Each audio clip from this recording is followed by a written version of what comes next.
Air India AI Mumbai international के CEO ने भारत सरकार से विदेशी वाहकों को आवंटित किसी भी अतिरिक्त क्षमता अधिकार का सावधानी पूर्वक प्रबंधन जारी रखने का आह्वान किया है।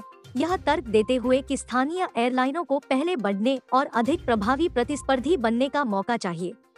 कैंपबेल विल्सन ने हिंदुस्तान टाइम्स को बताया, मुझे लगता है कि रणनीति यातायात अधिकारों के विस्तार को नियंत्रित करने की है ताकि स्थानीय एयरलाइनों को आगे बढ़ने और पैमाने हासिल करने और प्रतिस्पर्धी बनने का अवसर मिले। उन्होंने कहा कि ऐसा होने के बाद यातायात उदारीकरण हो सकता है और होना भी चाहिए। उन्होंने कहा, एक संतुलन कायम करना होगा जिससे बाजार को बढ़ने की अनुमति मिलेगी, बल्कि आपके स्थानीय बाजार को भी बढ़ावा मिलेगा, क्योंकि यह मूल रूप से अर्थव्यवस्था के लिए सबसे फायदेमंद चीज है जो आप कर सकते हैं।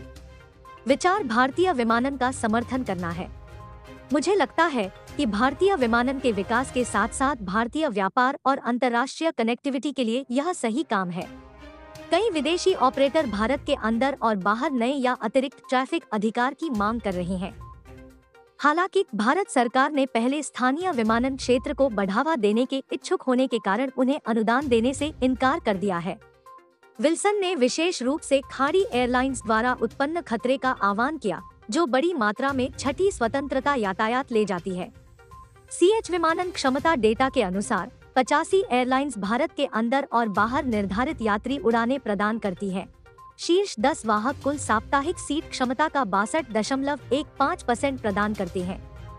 16.56% बाजार हिस्सेदारी के साथ इंडिगो एयरलाइंस शीर्ष स्थान पर है। इसके बाद 11.88% हिस्सेदारी के साथ एयर इंडिया है। 7.48% बाजार हिस्सेदारी के साथ तीसरे स्थान पर एयर इंडिया की सहायक कंपनी एयर इंडिया एक्सप्रेस है। सिंगापुर एयरलाइंस के साथ एयर इंडिया का संयुक्त उद्यम और जल्द ही एयर इंडिया में विलय होने वाला विस्तारा 3.69% बाजार हिस्सेदारी के साथ छठे स्थान पर है। खाड़ी वाहक अमीरात और एतिहाद एयरवेज क्रमशः चौथे और पांचवें स्थान पर है। शीर्ष 10 में Singapore airlines, SpiceJet, Qatar Airways और ओमान एयर शामिल है। विल्सन की टिप्पणियां टाटा सन्स द्वारा नियंत्रित एयरलाइन द्वारा बड़े पैमाने पर पुनर्गठन और बेड़े के उन्नयन के बाद आई है।